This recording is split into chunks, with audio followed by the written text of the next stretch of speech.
I was sitting in the shop office, half asleep at the desk, waiting for the damn printer to spit out the last page of invoices for that kitchen remodel we wrapped up in Plano. It was almost 9. The place was dead quiet except for the humming fan above my head. I had grease under my nails, drywall dust still on my boots, and all I wanted was to get home, shower, and pass out. Corinne had used the office computer earlier that day to book her hotel for some retreat her company was doing in Austin. Nothing unusual, she always booked her own stuff, said it was easier that way. She must have been in a rush because she didn't log out of her email. I wasn't looking through her stuff. I want to make that real clear. But a little preview box popped up in the corner of the screen, and the subject line stopped me cold. Can't wait till she's out of the picture. At first, I thought it was spam. Some bot maybe. But then I saw the sender, Phoebe, her best friend.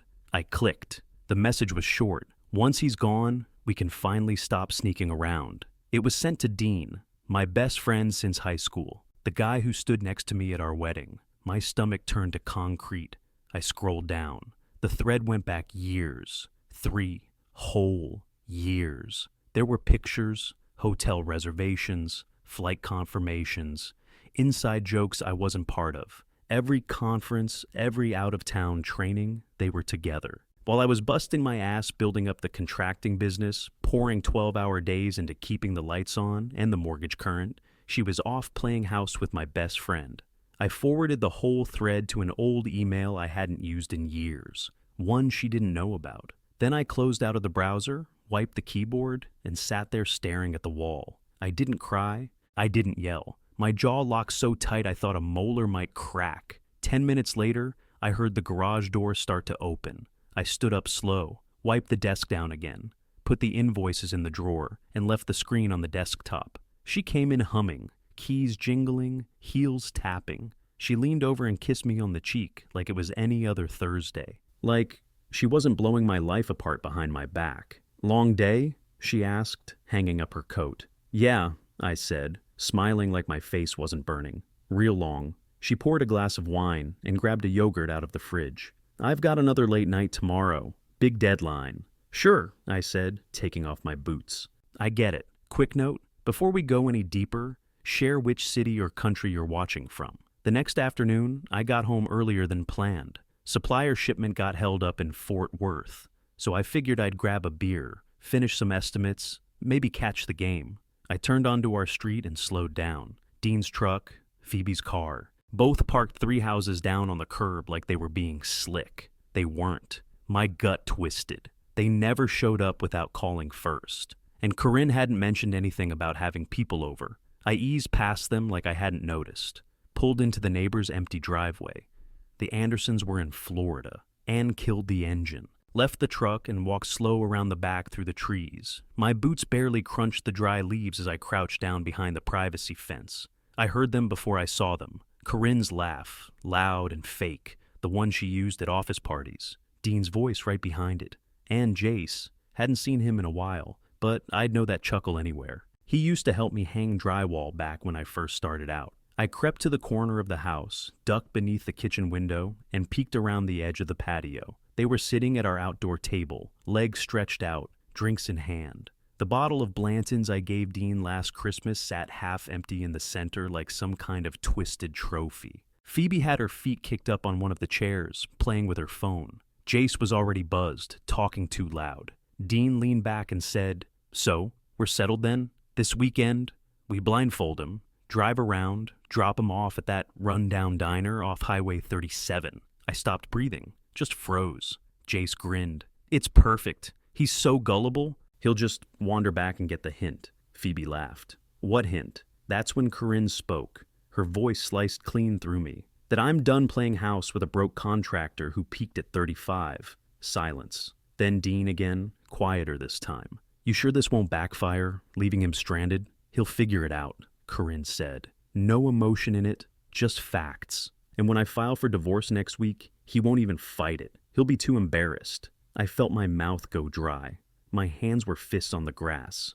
I wanted to charge in, flip the table, knock Dean out cold, but I didn't move. Corinne stood and stretched, looking way too proud of herself. "He's not gonna do anything. He never does. That's the whole point. Dean smirked. Well, it's your call. You're the one who's got to live with the mess. Corinne walked over to the railing and looked out at the yard like she owned it. Not for long, they toasted. Glasses clinked. They were celebrating my downfall like it was a promotion. I crouched there, listening to people I used to trust, plot how to humiliate me in public. Not just dump me, but strip me of every shred of dignity I had left. They thought I was some tired loser too stupid to catch on. They were wrong. I backed away slow, moved through the trees like a ghost, and didn't stop until I was back in my truck. I didn't start it, just sat there, staring through the windshield, breathing like I'd just run a mile. They thought they had it all figured out, but I'd just heard every word, and I wasn't playing their game. That night, I moved quiet. Corinne went to bed early, said she had a full day tomorrow. I waited 20 minutes after I heard the shower shut off, then crept out of the bedroom barefoot. My heart pounded with every step, but I didn't stop. Just grabbed the things that actually meant something. Old photos from the junk drawer, my birth certificate, my dad's watch from the top of the closet. I slipped out the back door and crossed the yard to the shed. Under the plywood floor, I pried up the loose board I'd screwed down 3 years ago, pulled out the black lockbox. Inside, cash, neatly rubber-banded stacks of 20s and 50s. I'd been pulling from jobs here and there, never enough to flag anything, but it added up. About $4,300 total. I stared at it for a second. That was my lifeline. I slid it into the bag, tucked the board back in place, and left the shed exactly how I found it. Inside the house, I booked the one-way bus to New York under my middle name, Gregory Reynolds. I hadn't used it since my learner's permit, but it was still on my ID. I planned a fake bid for a warehouse remodel outside Little Rock. Told 2 clients I'd be out of town all weekend, scoping a new site. Even set a calendar reminder so my email would auto-reply if anyone checked. The next morning, I made Corinne's favorite, banana pancakes with peanut butter, maple syrup, and a splash of cinnamon. The way she used to like it when we were broke and still gave a damn. She walked in smiling like nothing in the world was wrong. "Hey, smells good," she said, brushing past me to pour her coffee. "Figured you could use a treat," I said, flipping a pancake onto her plate. She sat down, scrolling through her phone, then looked up with that fake sparkle in her eye. "You excited for your birthday surprise tomorrow?" I smiled. "Can't wait." It burned like acid in my throat, but I held it. She had no clue I'd already scheduled a rideshare to pick me up at that diner. The same dump they planned to dump me at. Noon sharp. I paid extra for a driver who wouldn't ask questions. Told him I'd be dressed like a hitchhiker for a scavenger hunt birthday thing. He laughed and said no problem. I tipped him $20 in advance. That night, I crawled into bed next to Corinne and stared at the ceiling fan spinning in lazy circles. She was already asleep, breathing soft, peaceful, like she hadn't just planned to strip me bare in front of everyone I knew. My chest burned. I wanted to scream, smash something, anything, but I didn't. She thought I was stuck. Thought I'd take the hit, disappear, and leave the keys on the counter. She didn't know I'd already built my way out. Tomorrow, they'd drop me off thinking they won, but I'd already be gone. At exactly 11, the front door swung open without a knock. Dean and Jace walked in, grinning like they'd just pulled off the world's funniest joke. Jace had a camera slung over his shoulder. Dean held out a folded black bandana like it was a damn party favor. "Time for your surprise, birthday boy," Dean said, all smiles and fake excitement. I forced a chuckle and took it from him. "Guess I'll trust you guys." They laughed. Corinne came in from the kitchen, wiping her hands on a dish towel, eyes wide like this was the best thing ever. "You sure you're ready for this?" she asked, voice all sugar. "Born ready," I said, handing her the bandana. She stepped up and tied it around my eyes. Her hands were steady, no tremble, no pause, just business. She even gave my shoulder a little squeeze after, that same damn touch she used to give when we were broke and building furniture in the garage. The drive felt longer than it was. They zigzagged through town, took back roads and exits that didn't make sense. I kept quiet in the back seat between Dean and Jace. They played music, cracked jokes about old times, acted like this was just some wild birthday scavenger hunt.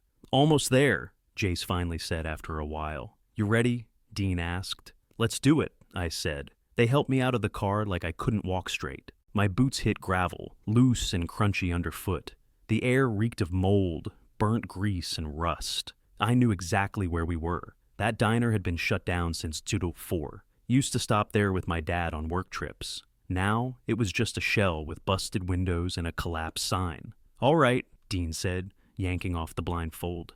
"Happy birthday, buddy." I squinted like I was lost. Looked around, playing dumb.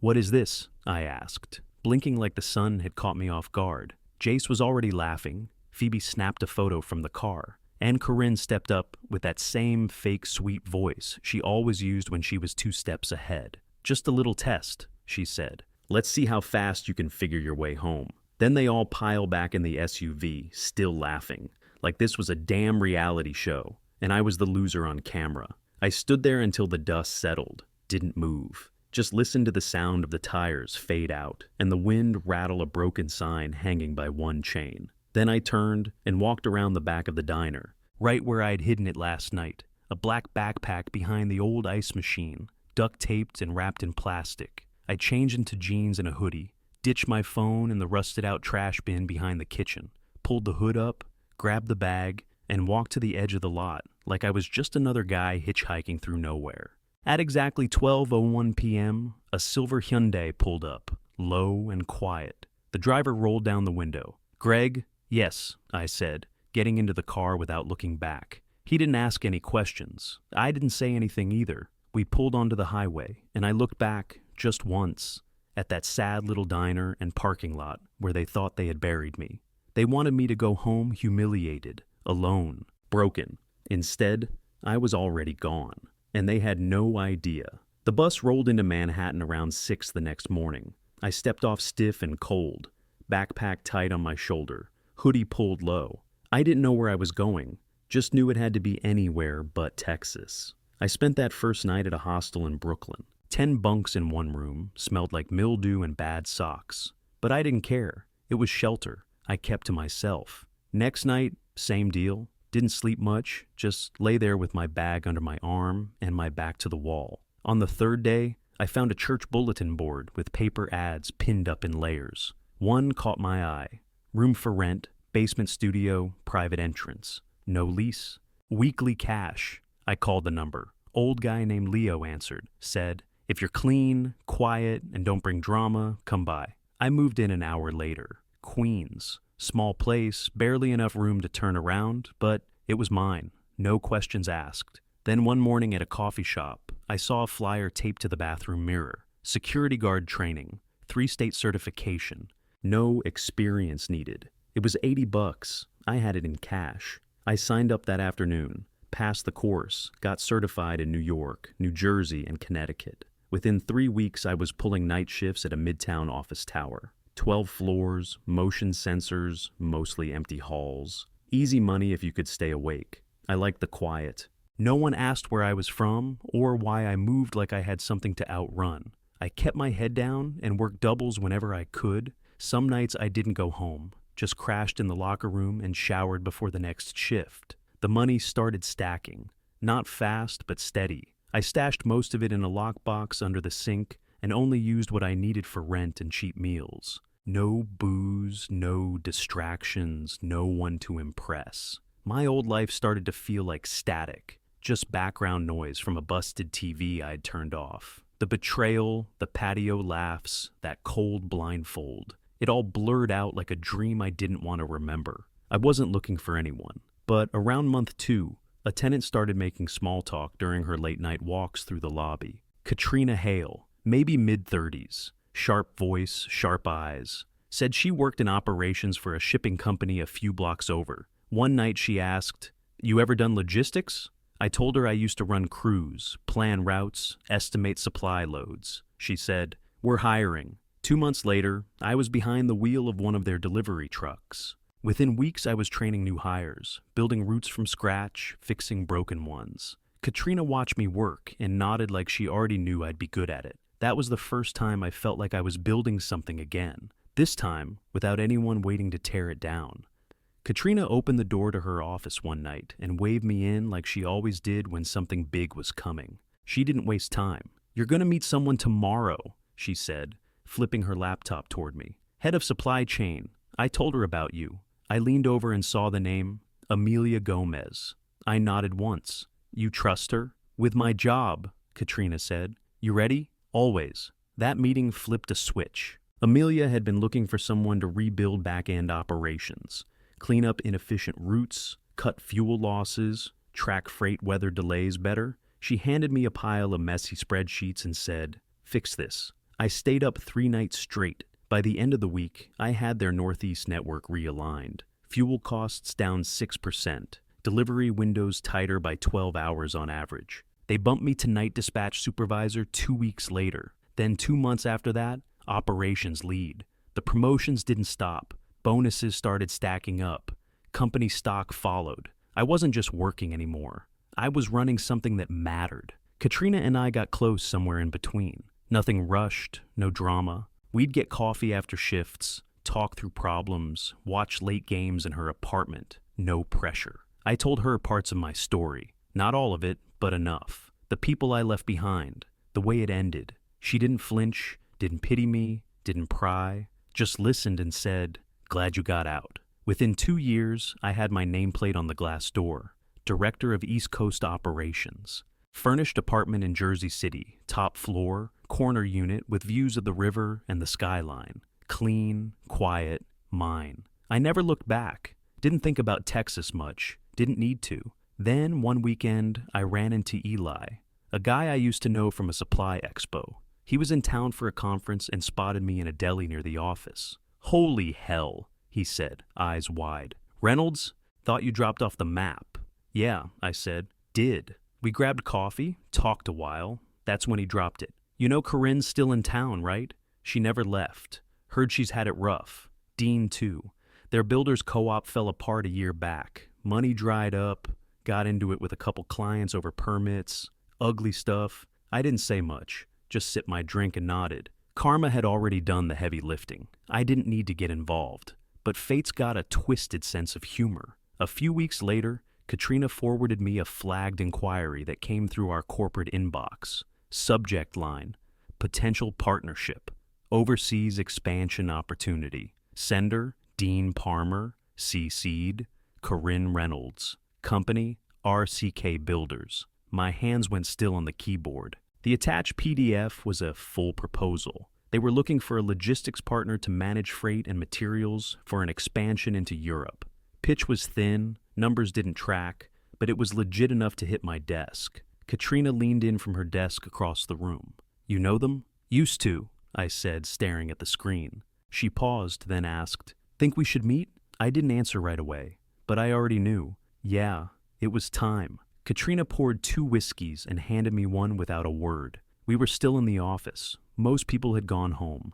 Lights dimmed down to the emergency strips along the floorboards. She took a slow sip, then glanced at me over the rim of her glass. "So that's the famous Corinne," she said. I nodded, letting the whiskey burn a little on the way down. "Yeah, that chapter's done." We didn't say much after that. No need to. Later that night, I stepped out onto our apartment balcony. The sky was low and orange over the river, and the city buzzed like it always did. Sirens in the distance, car horns below, the hum of lives running side by side, all of them starting over, burning out, rising again. I leaned on the rail and looked across the water. 3 years ago, they'd left me in a gravel lot, like a stray dog. Thought I'd crawl home or disappear into nothing. Thought they'd broken me. They didn't know the kind of man I become when I've got nothing left to lose. I didn't scream, didn't chase them down, didn't post a single damn thing. I just rebuilt, on my terms, quiet, sharp, clean, no revenge, no headlines, no dragging them through the dirt. They were already there. Behind me, the balcony door slid open. Katrina stepped out, barefoot, holding her drink. "Any regrets?" she asked, leaning beside me. I thought about it for half a second. The years wasted. The work I put into people who never earned it. The lies I swallowed just to keep things afloat. But none of it weighed me down now. Only that I waited so long to walk away, I said. She rested her head on my shoulder, warm and still. "Glad you did," I nodded. "So was I." What would you have done if you were in his shoes? Drop your answer in the comments and don't forget to like and subscribe for more stories.